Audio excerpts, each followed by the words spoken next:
시편 42편 1절부터 5절까지 말씀입니다. 하나님이여 사슴이 시냇물을 찾기에 갈급함같이 내 영혼이 주를 찾기에 갈급하니이다.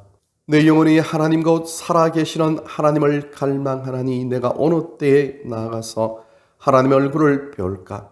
사람들의 종일 내게 하는 말이 내 하나님이 어디 있느냐 하오니 내 눈물이 죄로 내 음식이 되었도다. 내가 전에 성의를 지키는 무리와 동행하여 기쁨과 감사의 소리를 내며 그들을 하나님의 집으로 인도하였더니 이제 이 일을 기억하고 내 마음이 상하는도다. 내 영혼아 내가 어찌하여 낙심하며 어찌하여 내 속에서 불안해하는가. 너는 하나님께 소망을 두라. 그가 나타나 도심으로 말미암아 내가 여전히 찬송하리로다. 아멘. 우리 주님께서 이 시간 우리와 함께 하고 계신 줄로 믿습니다. 우리가 세상을 살아가다 보면은 우리의 마음, 우리의 뜻, 우리의 생각대로 다 되지 않을 때가 굉장히 많습니다. 무엇이든지 우리가 계획하고 생각했던 대로 이루어진다면 얼마나 좋겠습니까마는 그렇게 되지 않을 때가 너무나 많음으로 말미암아 사실은 우리 마음이 낙심될 때도 있습니다. 그리고 사람이 항상 행복하고 모든 일이 잘 풀려나가고 잘 되고 하는 그런 상황에만 처해 있지 못하기 때문에 마음이 우울할 때도 있고 또 마음이 낙심될 때도 상당히 많다는 것입니다. 어떤 면에서는 세상을 살아가는 그 시간 속에 항상 웃고 살아가는 그 시간보다도 염려하고 근심하고 내일을 향하여서 애쓰고 스트레스를 받는 그런 시간이 사실은 더 많을 수도 있다는 겁니다. 그러한 힘든 인생을 살아가는 우리의 삶의 여정 속에서 도대체 왜 우리의 마음을 낙담하고 어떤 것이 우리를 좌절시키고 힘들게 하는지 그 원인에 대해서 우리가 잠시 생각해 본다는 것은 굉장히 신앙적인 생활에서 중요한 의미를 지니고 있다는 것입니다. 오늘 본문 말씀을 보면은 이 시편 기자가 굉장히 낙심하고 낙담하고 있는 것 같아요. 힘들어야 합니다. 삶의 여정이 얼마나 힘드는지. 기가 푹 죽었습니다. 머리를 빗지 않고 머리를 헛돌이고 어깨는 축 처져서 두 팔이 땅을 향해서 내려오는 거죠. 그리고 눈은 앞 땅을 바라봅니다. 다리에는 힘이 푹 풀렸어요. 그러면서 생기 있게 활기차게 걷는 것이 아니고 발을 질질 끄는 것처럼 정말 방향 감각 없이 한 걸음 한 걸음 앞을 향해서 나가는 그런 사람의 모습을 오늘 본문 모습 속에서 볼 수가 있습니다. 때때로 우리의 모습이 그런 모습이 아니겠습니까? 무엇인가 열심히 계획을 하고 달려나가다가 나중에는 지치고 힘들고 자기 생각, 자기 뜻대로 계획대로 되지 않을 때 소위 코가 닿잖아 빠졌다 이렇게 얘기할 때가 있죠. 그래서 그야말로 세상이 너무나 힘들다 그런 생각을 가지고 세상의 모든 근심, 염려, 걱정은 자기 혼자 다 가진 것처럼 한숨을 땅이 꺼지라 푹푹 쉬면서 음식도 먹고 싶지 않고 심지어는 숨 쉬는 것조차도 내가 왜 이렇게 살아있지 이런 마음을 가질 때가 있다는 것이죠. 처져 있는 낙심되어 있는 그런 상황에 처해 있는 그 사람은 첫째는 육신이 너무 피곤하면 그럴 수 있습니다. 지쳐 있어요. 어떤 일을 열심히 애를 쓰고 노력을 다하고 힘을 다해서 충성스럽게 진행해 오다가 이제는 그 일이 다 끝나버리고 어떤 새로운 일을 또다시 시작해야 되는 그런 환경에 처했을 때 심신이 피곤하 있어 모든 마음을 다 상실하고 낙심 속에 처해 있는 그럴 때가 있다는 것입니다. 우리는 성경에서 그런 사람을 볼 수가 있습니다. 엘리야가 바로 그런 사람이지 않습니까? 바알과 아세라 선지자 850명을 갈멜산 제단에서 이기고 그들을 모조리 죽여버립니다. 그리고 아합 왕 앞에서 힘차게 달려 뛰어내려갑니다. 그렇게 하나님의 능력을 받아가지고 달려나갔던 이 엘리야가 나중에는 그 큰 일이 끝나고 난 후에 백성들이 이제는 여호와 하나님을 섬기겠습니다 하는 그런 마음으로 하나님께 나와서 우상을 버리고 정말 하나님을 섬기는 그런 민족 백성이 되는 그런 일을 기대했건만 그렇게 되지 않고 그들은 옛날과 똑같은 모습 속에서 그렇게 살아가고 오히려 이세벨이라는 이 왕비가 엘리야를 죽이겠다고 그렇게 서슬 시퍼런 그런 칼을 가지고 덤벼들 때 엘리야는 도망을 가게 되고 그리고 육신이 너무나 지치고 힘이 들어서 결국은 나는 더 이상 세상 살고 싶지 않습니다. 차라리 내가 죽었으면 좋겠습니다. 이렇게 완전히 마음이 낙심된 그런 모습을 볼 수가 있다는 것입니다. 또한 어떨 때 사람 마음이 낙심됩니까? 그것은 목표가 상실되었을 때 낙심되는 것이죠. 꿈이 무너져 버릴 때, 더 이상 어떤 일을 기대하지 못할 때, 미래가 참담하고 암담할 때, 미래가 보장되어지지 않을 때, 어떻게 더 이상은 할 수 없는 그런 상황 속에 막다른 골목에 그렇게 처할 때 사람은요 지치고 낙심하는 겁니다. 또 있습니다. 평소에 살아가는 삶 자체가 무료하게 느껴질 때, 더 이상 신비로움이 없고 만날 하던 일을 또 반복적으로 또 하고 있고 이미 하고 있는 이 일이 나중에는 어떻게 되는지 그 결과를 뻔히 알고 있을 때 새로운 경외감, 또 새로운 기대감, 새로운 박진감 이런 것이 없습니다. 똑같이 그 일이 또 그 일이고 또 그 일이고 그 일이고 계속해서 기계처럼 반복되어지는 그런 상황 속에 처해 있을 때 낙심하고 낙담하게 된다는 것이죠. 특별히 그 중에서도 내가 원하는 것대로 뭔가 되지 않을 때, 내가 기도했던 그 기도의 제목들이 빨리 응답되어지지 않고 계속해서 나를 힘들게 할 때, 그러면은 사람은 낙심하고 낙담을 하게 된다는 것입니다. 심지어는 내가 이렇게 살아서 뭘 해? 이렇게 낙심되는데 살 이유가 없어. 이렇게 하면서 완전히 무기력증에 빠져가지고 아무것도 하기 싫어하는 그런 존재로 처할 때가 있다는 겁니다. 어떤 면에서는 그러한 상태를 영적인 감기에 걸려있는 사람이다 이렇게 얘기할 때도 있습니다. 그것이 우울증이 될 수도 있는 것이죠. 아니면은 자기 정신적인 어떤 성질의 성향 때문에, 기질 때문에 그런 마음이 일어날 수도 있다는 겁니다.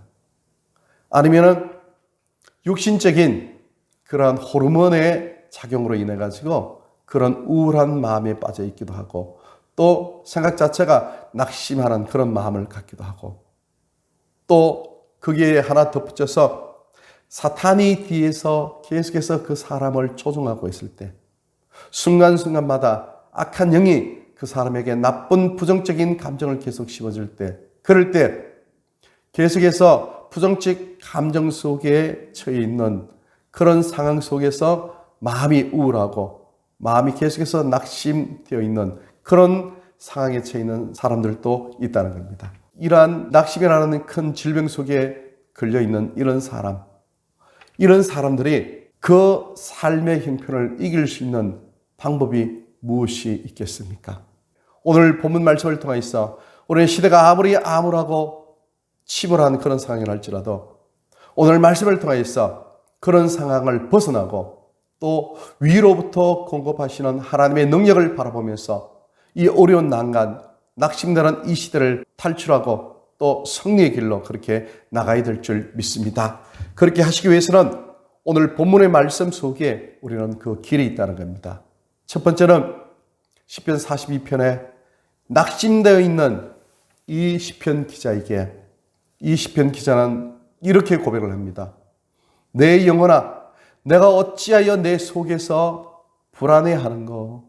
왜 너는 내 속에서 낙심해 있느냐? 그렇게 말을 합니다.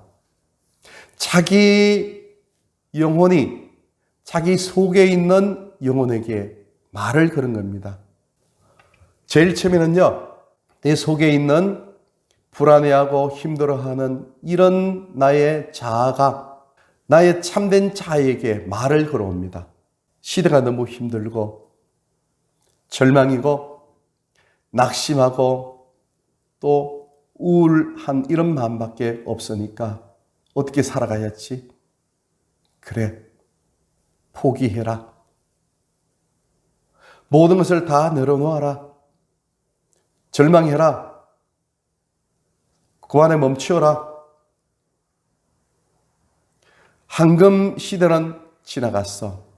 내가 최선을 다해서 살아온 인생의 너희 황금 시대는 이미 끝났어. 이제는 모든 것을 내려놓고 그냥 하루하루 그냥 먹고 사는 것밖에 없어. 그래, 어쩔 수 없지. 잘못하면 죽는 길밖에 없을 거야. 다 내려놔. 그냥 어쩔 수 없어. 그래, 너가 그렇지. 너가 하면은 그렇지. 너가 어떤 일을 하더라도 성공한 적이 있니? 그래, 너는 원래 부족해. 너는 능력이 부족해. 어쩔 수 없어. 이렇게 속에서 내게 말을 걸어오는 겁니다. 어쩔 수 없어. 포기해. 내 영혼아, 내가 어찌하여 내 속에서 불안해하는고? 내 속에서 불안해합니다. 내 영혼이 내 속에서 쩔쩔맵니다. 내일을 어떻게 살아가지? 어떻게 해야지? 이렇게 얘기를 하는 거죠. 그때 이것을 이기는 방법은요, 오히려 내 속에 나에게 말을 걸어오는 그 나의 다른 자에게 나의 진짜 자아가 말을 하는 겁니다. 오히려 명령을 하는 겁니다. 그래, 너가 왜 그렇게 불안해하느냐? 너는 하나님을 믿는 사람이 아니냐? 왜 그렇게 불안해하니? 불안해할 필요가 없어. 그렇게 부정적인 생각 속에 빠져 있을 수는 없어. 너는 10명의 정탐꾼이 되기를 원하느냐? 현실을 바라보면 모든 일은 어렵게 느껴지고 힘들게 느껴지는 그런 것밖에 없지만, 그러나 하나님께서 약속한 이 약속의 말씀이 있지 않느냐? 저 가나안 땅을 주시고마 우리의 믿음의 조상 아브라함에게 말씀하셨고 또 우리의 선진들에게 말씀하셨고 또 우리에게 말씀하셨지 않느냐? 그러므로 결코 낙심할 수가 없어. 우리가 목표로 하는 저 가나안 땅은 하나님께서 우리에게 주신 약속의 땅이야. 반드시 하나님은 우리에게 주신다고 말씀하셨기 때문에 저것은 우리의 것이야. 하나님이 말씀하신 것은 100% 믿어도 된단 말이야. 하나님 감사합니다. 우리에게 주셔서 감사합니다. 이러면서 내 속의 내면에서 말하는 그 소리를 듣지를 않는 겁니다.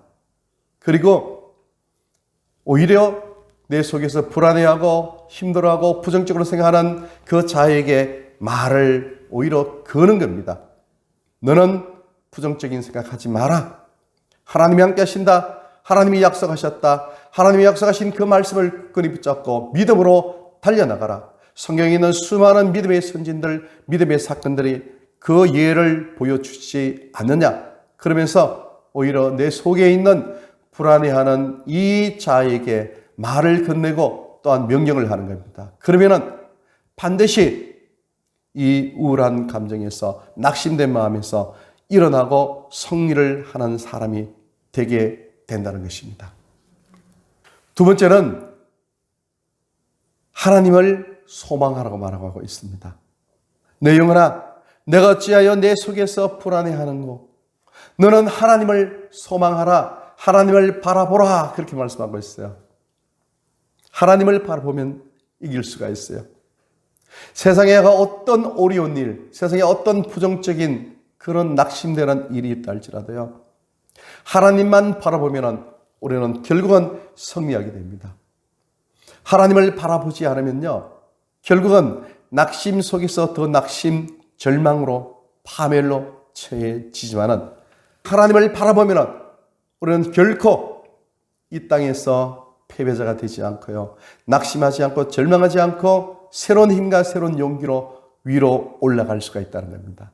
오직 여호와를 앙망하는 자, 하나님을 바라보는 자는 독수리의 날개 치며 올라감 같을 것이요. 독수리가 저 높은 창공을 향하여서, 태풍이 부는 그 환경 속에서도 저 높은 창공을 향해서 두 날개를 펴고 높이 올라갑니다. 그리고 거기에서 두 날개를 활짝 펴고 마음껏 길 위에 자기 몸을 맡기고 자기 날개를 맡기고 그냥 이 세상 천하를 바라보면서 그렇게 멋진 삶을 살아간다는 것이죠.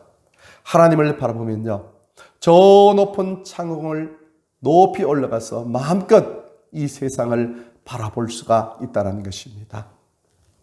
가장 힘들고 어려울 때요, 저는 하나님을 바라봅니다. 가장 힘들고 어렵고 지치고 낙심과 절망이 물밀듯이 태풍처럼 저희 심령 속에 밀려올 때 저는 하나님을 바라봅니다. 그 중에서도 모세를 통하여 하나님을 바라봅니다. 모세의 신앙, 모세의 눈을 통하여서 하나님을 바라보는데, 모세가 애굽에 있는 그 모든 부귀영화를 다 내려놓고 애굽에 있는 그 모든 보화, 보석, 그것을 예수 그리스도를 통하여서, 예수 그리스도를 위하여서, 즉 그리스도를 위하여 받는 그 모든 능력을 애굽에 있는 모든 보화보다 더 큰 재물로 여겼다 하신 그 말씀, 그러니까 이 세상에서 어떤 고난과 힘들고 어려운 그런 상황이라 할지라도요, 하늘에 있는 영원한 생명, 하늘나라, 그것을 바라보면 모든 것을 다 이길 수가 있다는 것입니다. 그러니까 이 세상은 영원한 세계로 들어가는 하나의 대합실이다, 대기소다, 이렇게 생각한다는 겁니다. 그게 진짜잖아요. 이 땅에서 수백 년, 수천 년 살 사람이 어디 있습니까? 심지어 수백 년, 수천 년 산다 할지라도 영원한 세계에 비하면 수천 년, 그것도 밤의 한 경점처럼 짧은 시간이지 않습니까? 그 시간 끝나면 우리 앞에 주어진 영원한 천국, 하나님의 집, 그것을 생각하면 이 세상의 그 어떤 것도 다 이길 수가 있다는 것입니다. 하나님을 바라본다는 것은 히브리서 12장 2절에 있는 말씀처럼 예수님을 바라보는 겁니다. 예수님을 깊이 생각하는 겁니다. 그는 그 앞에 있는 즐거움을 위하여 십자가를 참으사, 십자가를 참았습니다. 왜 그렇습니까? 그 앞에 있는 즐거움을 위하여서 잠시 잠깐 참고 난 이후에 그 앞에 펼쳐지는 수많은 아름다운, 우리가 도저히 생각할 수 없는 그러한 즐거움이 우리 앞에 즐비하게 널려 있는 그 기쁨을 위하여서 잠시 잠깐 이 땅에서 고통당하는 그 모든 십자가를 다 참으셨다고 그렇게 말씀하고 있습니다.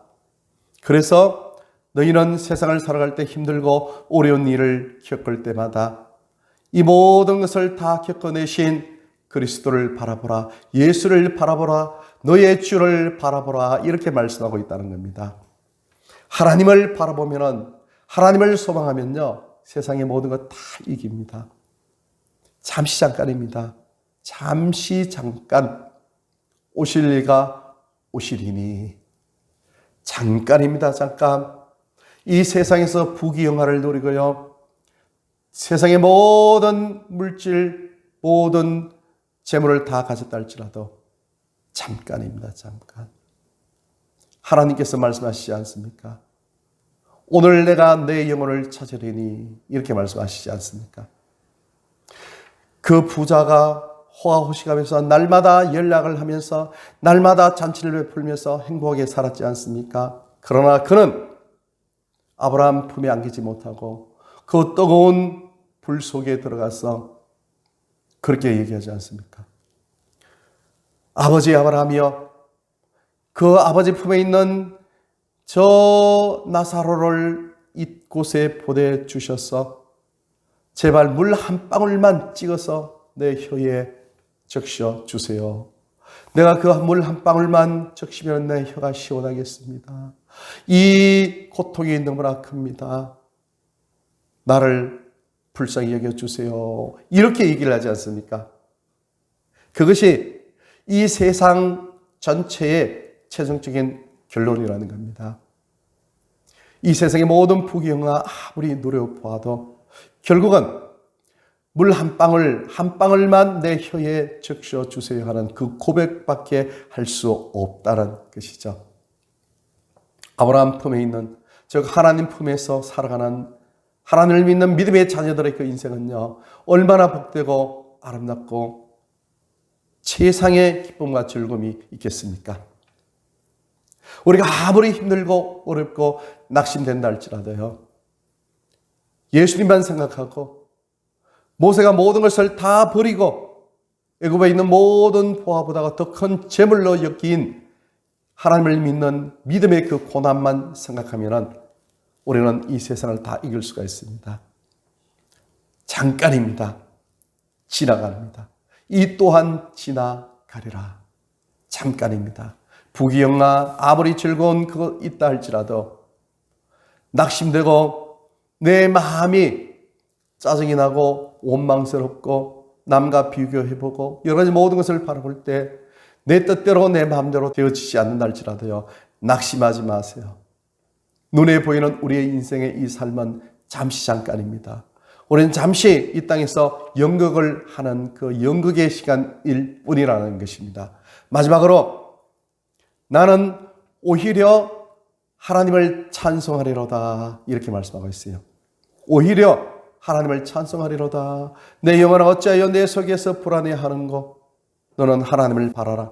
나를 도우시는 나는 내 하나님을 오히려 찬송하리로다. 이렇게 세 번째 고백하고 있습니다. 오히려 찬송하는 겁니다. 찬송하면 됩니다. 힘들고 어렵고 낙심할 때요, 그때 찬송하면 됩니다. 찬송하면 기적처럼 놀라운 일이 벌어집니다. 찬송을 부르세요. 찬송을 부르세요. 놀라운 일이 생깁니다. 찬송 부르세요. 주일학교 찬양을 부른 기억이 있지 않습니까? 바울이 주의 일을 감당하다가 붙잡혀서 감옥에 잡혔잖아요. 그곳에서 낭망하고 절망하고 이제는 죽게 되었으니 내가 이렇게 예수님을 믿고 주의 일을 감당하는 이런 보람이 무엇이야?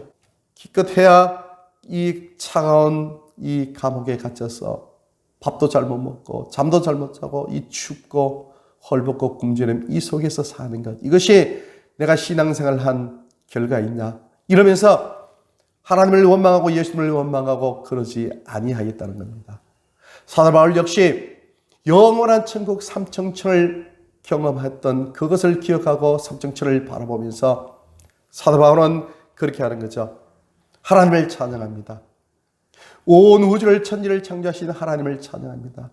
참 아름다워라. 영원히 죽을 수밖에 없는 죄인이 그 죽음에 처해있던 지옥에 갈 수밖에 없는 그 비참한 운명에서 건져주시고 구원해 주신 하나님을 생각하니까 너무나 감사하고 너무나 감격이죠.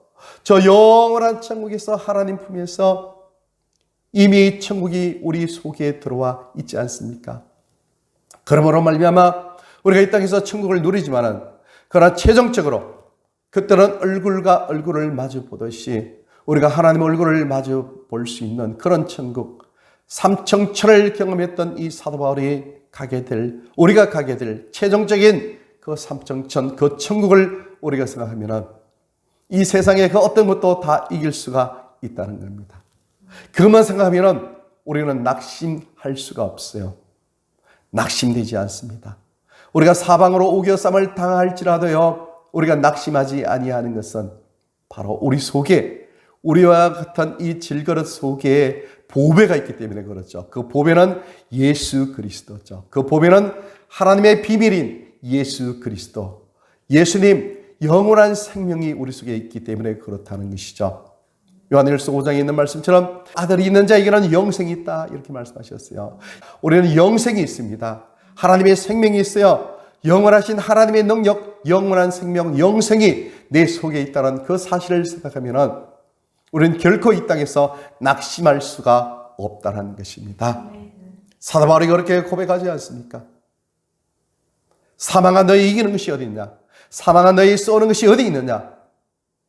사망이 우리를 이길 수 없고 사망이 우리를 쏘아서 우리를 죽음으로 이끌어갈 수가 없다는 겁니다. 우리는 사망을 이겼습니다. 예수님으로 말미암아 우리는 사망을 이기고 승리했다는 겁니다. 철장문서를 가지고 죽음을 파괴하고 영원히 사는 하나님의 자녀로 우리는 이미 변화되었고 하나님의 자녀가 되었다는 것입니다. 그러므로 누구든지 그리스도 안에 있는 자에게는 새로운 피조물이 되었으니 보라 이전 것은 지나갔으니 새 것이 되었도다, 이렇게 말씀하고 있습니다. 우리는 새로운 피조물이 되었습니다. 우리는 그리스도 안에서 새로운 피조물이 되었습니다. 하나님의 자녀가 되었습니다. 내 말을 듣고 나 보내신 이를 믿는 자는 영생을 얻었고 심판에 이르지 아니하나니 사망에서 생명으로 옮겼느니라, 그렇게 말씀하고 있지 않습니까? 우리가 이미 영생을 얻었고 영생을 살고 있고 사망에서 생명으로 옮겨졌고 또한 죽음에서 영원한 생명으로 옮겨진 그런 하나님의 자녀가 되었다는 그 사실을 우리는 다시 한번 확인할 수 있다는 것입니다. 말씀을 믿겠습니다. 세상을 살아갈 때 낙심되는 일이 참 많아요. 절망되는 일이 참 많아요. 그 중에서도 내 마음 내 뜻대로 되지 않은 일이 너무나 많아요. 기도를 해도 100% 기도가 응답되지 않을 때가 있고요. 내가 최선을 다해서 달려왔던 그 일이 하루아침에 다 무너지고 절망적인 상황에 처할 때도 있고요. 앞이 캄캄할 때도 있고 더 이상 어찌 할 바를 몰라서 발을 동동 굴리는 그런 순간도 우리에게 때때로 찾아오기도 합니다. 그러나 우리는 낙심하지 않습니다. 왜 그렇습니까? 우리의 소망 되시는 하나님이 계시기 때문에 우리는 이 땅의 전부가 아니고 잠시 영원한 세계로 들어가는 대합실 대기실이라는 것이 이 땅에서의 우리의 삶이라는 그 사실을 우리는 기억하면서 우리는 새로운 힘과 새로운 용기와 새로운 믿음으로 달려나갈 수가 있다는 겁니다. 그렇게 우리는 하나님의 자녀가 되어서 영원한 생명싸개 속에 감싸져 있다는 그 사실을 생각하면서 힘과 용기를 가지고 어떤 상황에 처하든지 낙심하지 말고 오늘 주신 말씀처럼 내 영혼아 어찌하여 내 속에서 불안해하느냐, 이렇게 오히려 내 속에 있는 연약한 자에게 말을 걸고 그리고 하나님을 소망하라, 그리고 나는 하나님을 찬송하겠다, 이런 마음으로 진짜 믿음으로 달려나가실 때 우리는 사도 바울처럼 힘과 용기와 능력으로 승리의 길을 걸어가는 그런 믿음의 사람이 될 줄 믿습니다.